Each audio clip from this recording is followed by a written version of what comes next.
Hey, let's talk about games.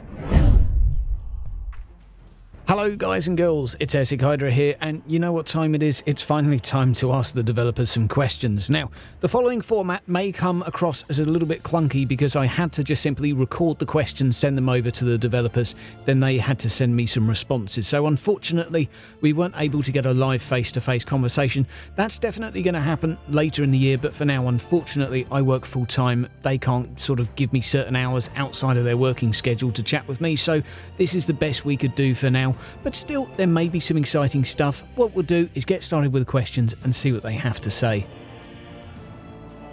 So, question number one is perhaps one of the most important for many players here. It's the development of the game. How is it going at the moment? How's everything looking? Lastly, we did hear Q1 was going to be the release date.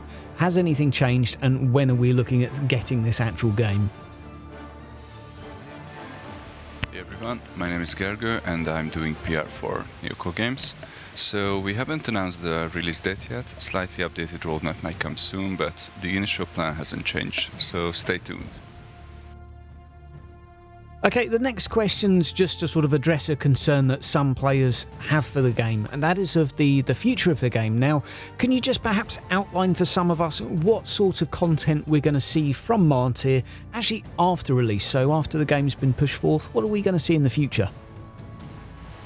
Okay, so the whole team's currently working on the next update and content for the final release, map types, the continuation of the story, and a lot more exciting things. Most of them featured on the roadmap, but there's are some new stuff. So let's not run ahead. There's a long-term plan though to satisfy players who invested time to build cool characters. We mentioned seasons before, for example, that's one thing for post-release content, and I think your viewers might already know the idea behind them.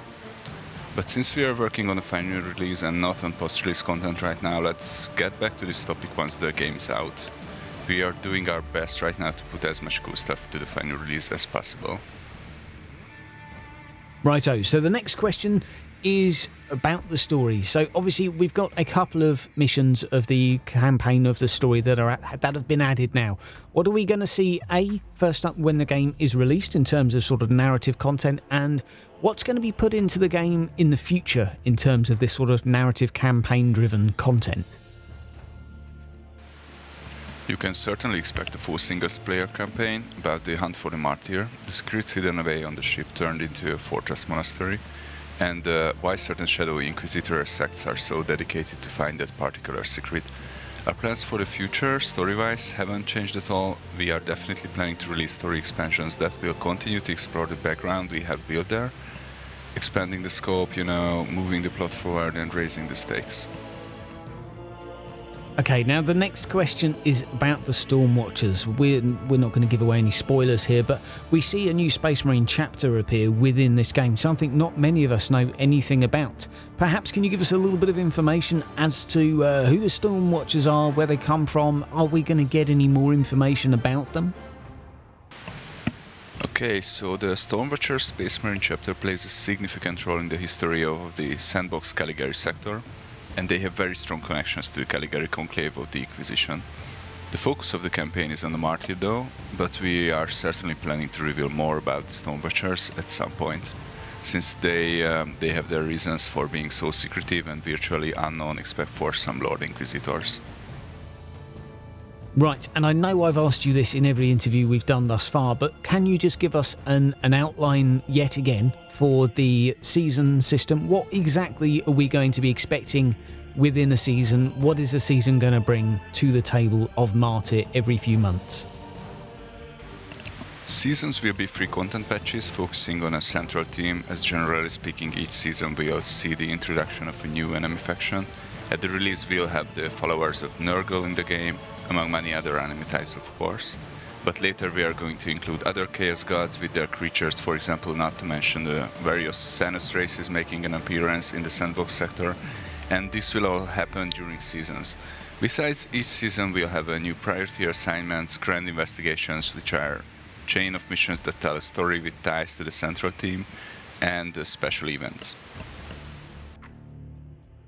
Okay, so the next question is, what do us guys have to look forward to? Us guys that are in the testing phase already, what have we got to look forward to within the final product? What is it you guys are currently working on? What surprises are there going to be for us? So not just testers, but everyone else on the team have quite a busy schedule lately. The core focus right now after 0.7 patch is on tuning encounters, making battles, especially melee battles, more dynamic and class kills more fluid. We'll have more on this soon. It's very exciting actually.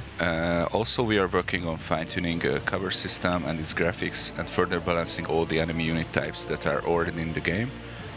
And almost forget, a new, alternate camera system will be in very soon too, for those who are not satisfied with the current one. Right, so this question is about the leveling system. So we've seen this have multiple changes during the course of the testing phases thus far. Are there going to be any other changes post-release, and what exactly are you hoping to achieve with the recent system? It's a big overhaul indeed. The duality of account XP and rank XP stayed, but we've changed pretty much everything regarding them. The plan was to make leveling and both XP bars feel more dynamic now. You shouldn't hit walls, even if you're high level. Fate points, although still play an important factor, can be gained much easier now. And it's not as important for leveling as before. Doesn't mean there won't be further changes, although probably not as big as this one though. And of course it's early access after all. And we are monitoring players' feedback all the time. But with all of this, leveling should feel a lot more balanced now, and that was what we hoped to achieve. Now, we've got to talk about the Psyker class, which personally is my favourite. Absolutely love them. So, in terms of this class, was this born out of player feedback, or was this more a case of this always being the design plan? And who came up with the warp anomaly idea? Love it. Thanks, hope players like it as well. I'm having blast with my Psyker at the moment. To be honest, caster type classes and their mechanics in RPGs are always a bit different, so yeah, it was the plan to design the Psyker like this from the beginning. And I think our designers came up with the idea of warp anomalies when we looked at the 40k universe and Psykers and how they too could be transformed into a challenging ARPG feature. Now, really important question. At the moment, we're all racing towards the sort of quote-unquote endgame content. Now, what's there going to be within the final product? What are us players going to be looking forward to doing? And is there any sort of content coming out you can perhaps give us some teasers regarding? There's still a lot of work to do on the campaign. What people saw in the latest patch was a glimpse of the whole thing. Besides that, right now we are working on, for example, 4 new terrain types, brand new terrain types, new mission types, new enemy types. Vehicular combat is getting ready as well, as you've seen on the roadmap, and character customization too. Regarding the latter, don't expect to create, pink hair Inquisitors or silly stuff like that, but you'll be able to customize your character faithful to the Warhammer 40,000 universe. Besides all these, expect more loot types, various consumable items for instance, but also special unique items. And we are looking into creating more complex elite and boss battles too. Now, I know many people are going to be dying for me to ask this. Is there anything at all you can tell us about the retinue system? We'll have more on this soon. Can't share anything right now. Okay, well, thank you so much for your time, my friend. Thank you so much. Is there anything else you would like to say to everyone before we say goodbye? Big thank you for everyone who tried the early access and who sent back the feedback report. It means a lot. We are reading each of them, and it's a big help for us to make the game better. And we'll have awesome things to share very, very soon. Well, guys and girls, that is a wrap for today. As per usual, Neocore keeping a few things under their sleeves, keeping a few things up their hats.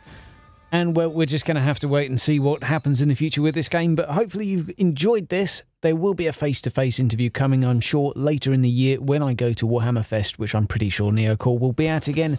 Guys and girls, we're going to be doing a stream afterwards to talk about some of these answers, break them into some details. Feel free to check that out. And remember, like, subscribe, and dislike if you disliked. Catch you around.